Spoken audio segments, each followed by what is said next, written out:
Olá a todos que nos assistem, sejam bem-vindos. Meu nome é Rebeca Bastos e, mais uma vez, eu estou aqui para conversar com candidatos às eleições municipais de 2020.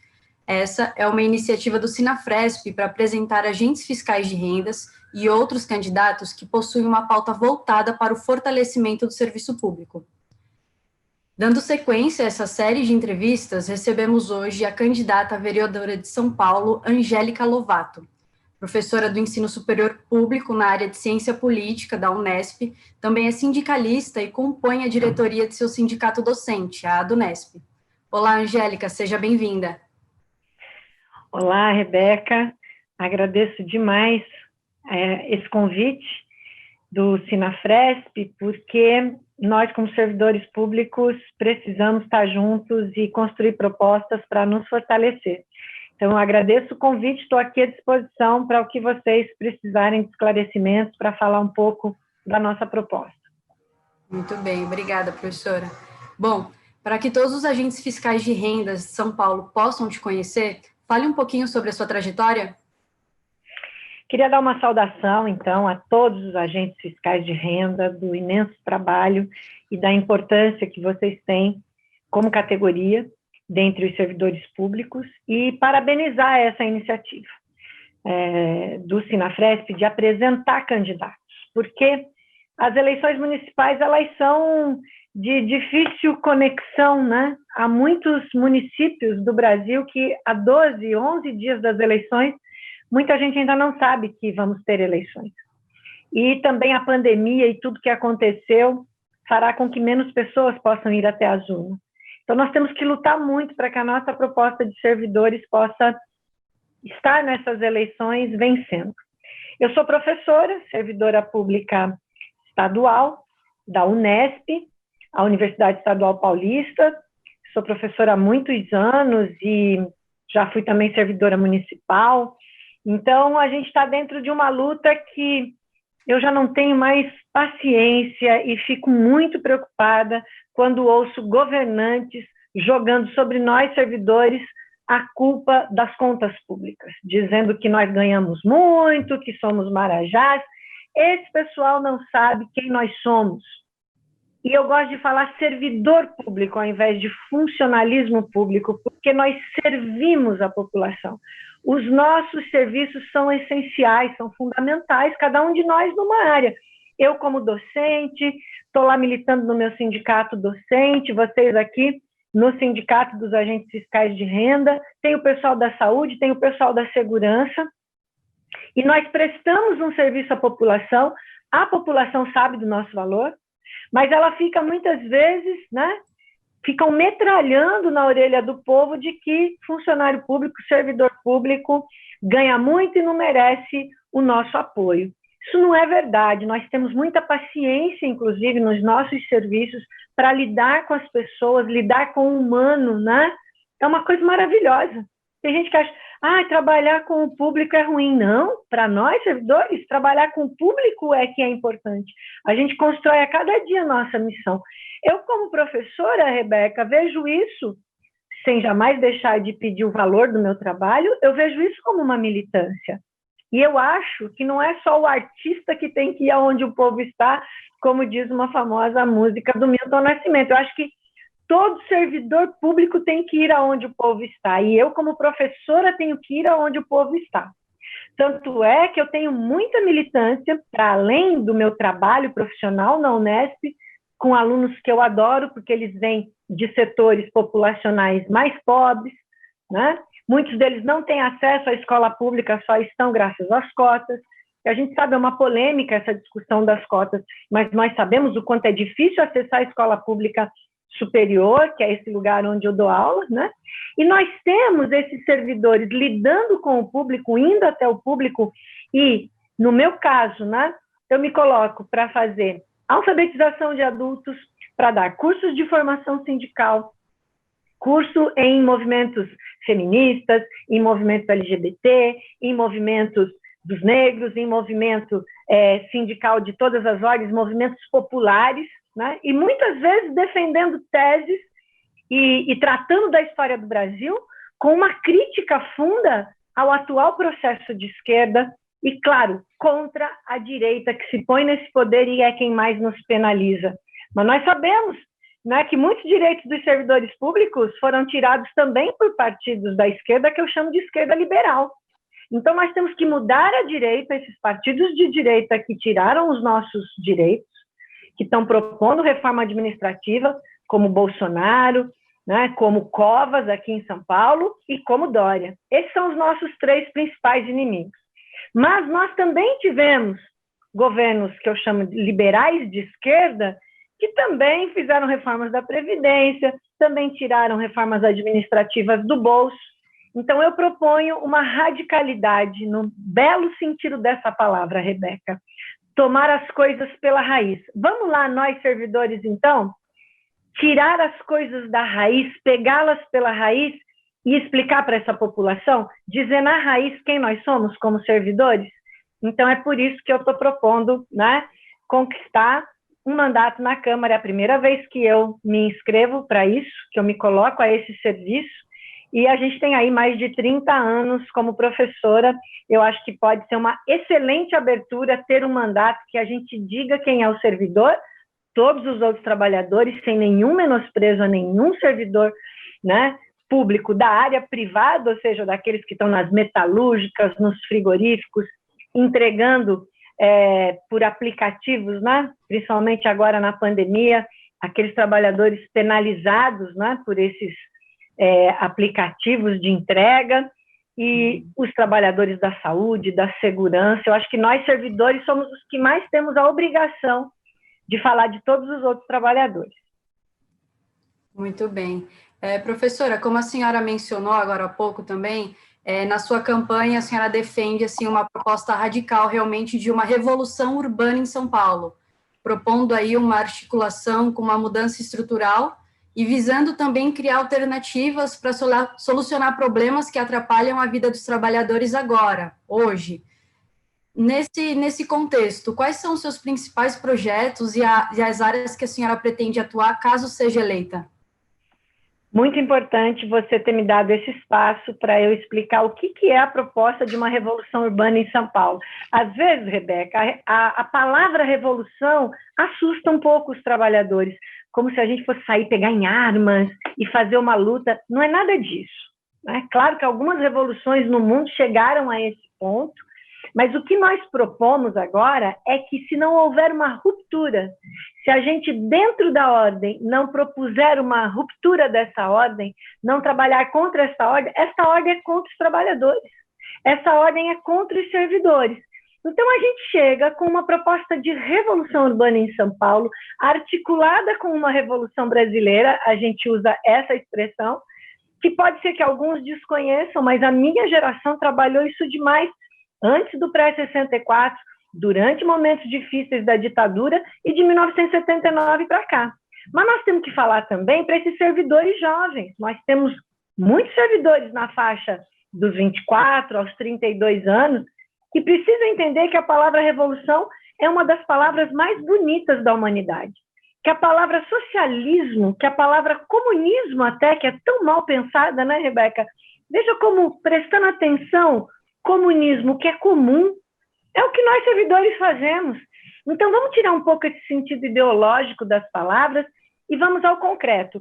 Eu não gosto de ficar defendendo uma revolução que só vai acontecer quando todos os países do planeta se articularem e todos os trabalhadores. Evidente que essa força é importante, mas e no aqui e agora, Rebeca? E no aqui e agora da Câmara Municipal? O que dá para fazer?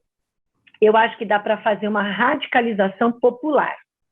Né? Em primeiro lugar, uma educação, que é a minha área de atuação, né? Como servidora na educação. Eu não acho que só a educação trará uma transformação.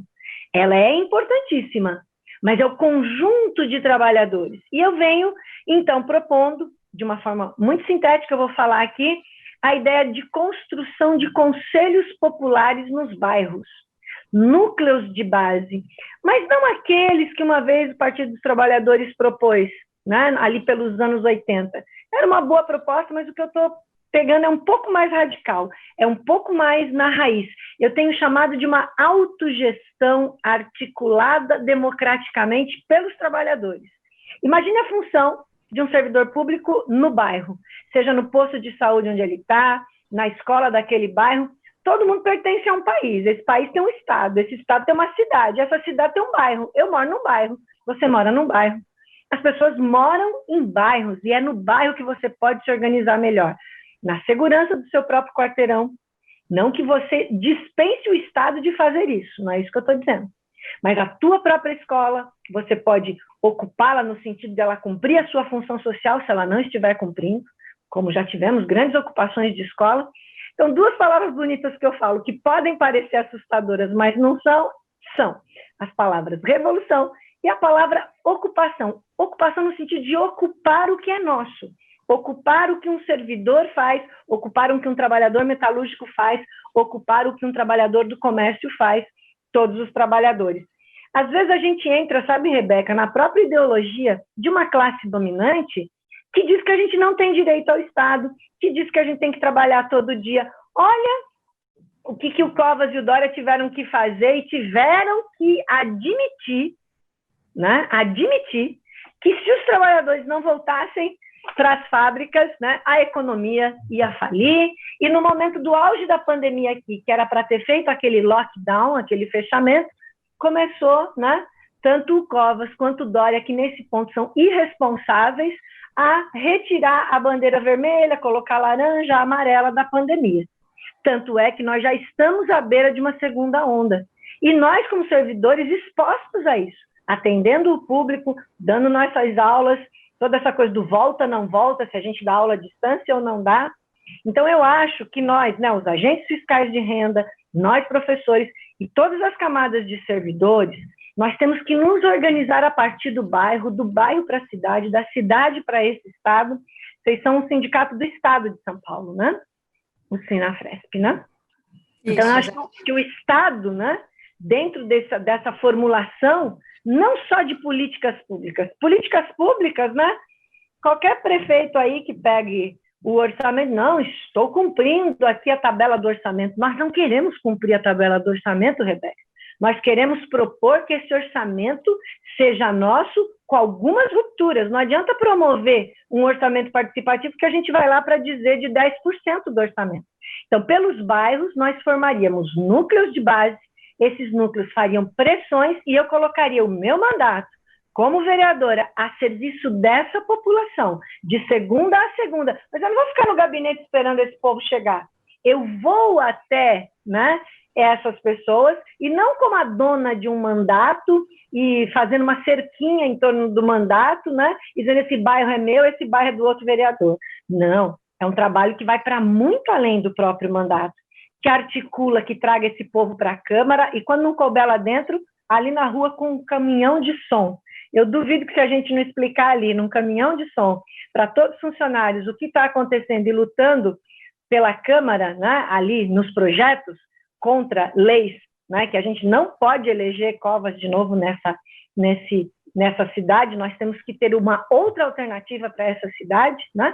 Eu acho que aí a gente consegue, porque se ficar só o vereador no seu gabinete, indo fazer de vez em quando, né, uns 3 meses antes da eleição, uma visita lá nos bairros, não vai funcionar, Rebeca. O que você acha? Concordo, professora, faz todo sentido. Falando aqui agora, assim, de uma maneira mais ampla, em todo o país é possível, assim, a gente notar a existência de um sentimento mesmo de desilusão com a política no serviço público, assim como na sociedade de um modo geral. Como professora, servidora pública, qual foi a sua motivação para se candidatar a vereadora? Minha querida, eu já venho nesses 33 anos de carreira que eu tenho, nunca fiquei só dentro da sala de aula, nunca fiquei só dentro da universidade. Aprendi isso com quem? Com os meus professores do ensino médio. Então, acho que eu sigo o exemplo de um professor servidor, que era aquela turma que me deu aula no final dos anos 70 para os 80. Então, eu gosto de ser, e espero que esteja conseguindo ser, essa professora que inspira esses estudantes. Mas como eu saio só da universidade, vou para os sindicatos, vou ali para a periferia e para o centro também, porque a gente não pode falar que o povo está só na periferia. Periferia e centro estão juntos, inclusive se trabalha de dia no centro e se vai dormir à noite na sua casa na periferia. Então, as duas coisas concorrem para isso.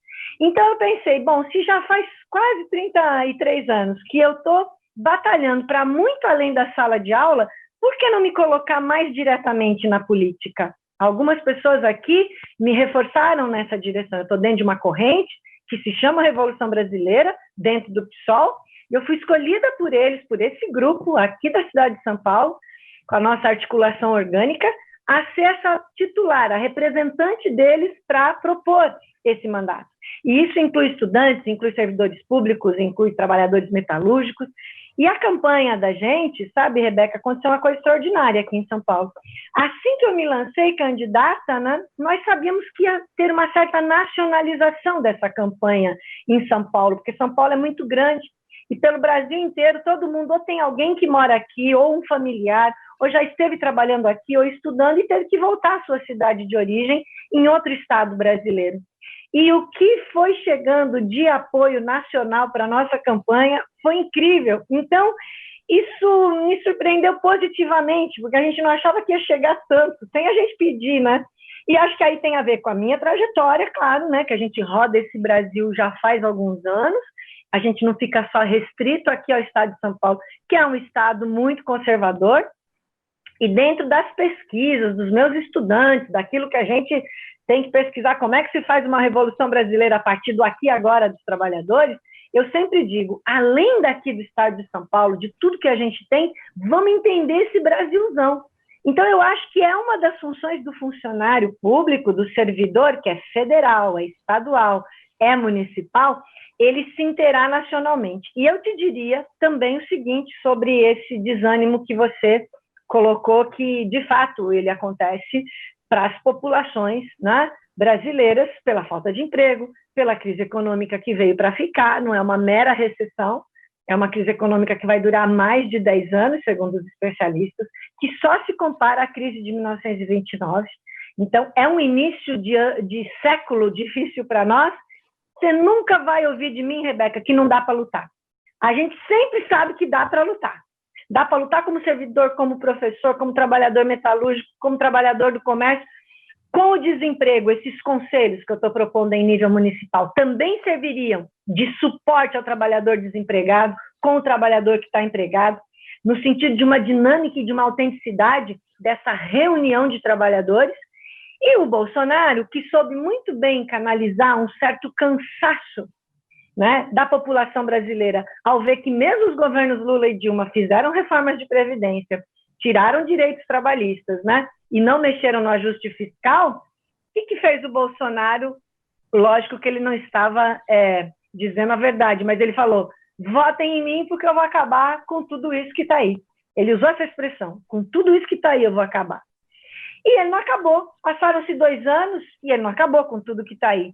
Mas, de fato, indicou um problema, porque burro ele não é. Ninguém chega a presidente da República sendo burro. Então, assim, ele pode ser tosco, ele é uma pessoa desgraçadamente muito ruim para o nosso país, mas ele fez o seguinte, bom, como esse sistema político está podre, eu vou dizer que ele está podre para a população. E uma parte da população, claro, acreditou nisso, porque quer ver uma pessoa que faça algo, coisa que a esquerda liberal não estava fazendo.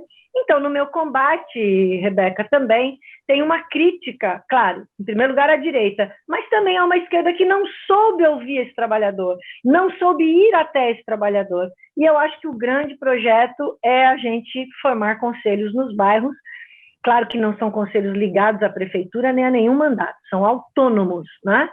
E aí posso desdobrar isso num futuro próximo, se a gente se eleger, se a gente conseguir estar lá, e conseguindo, ótimo, não conseguindo, continuando nesse trabalho. Também não é só o trabalho parlamentar que vai me animar.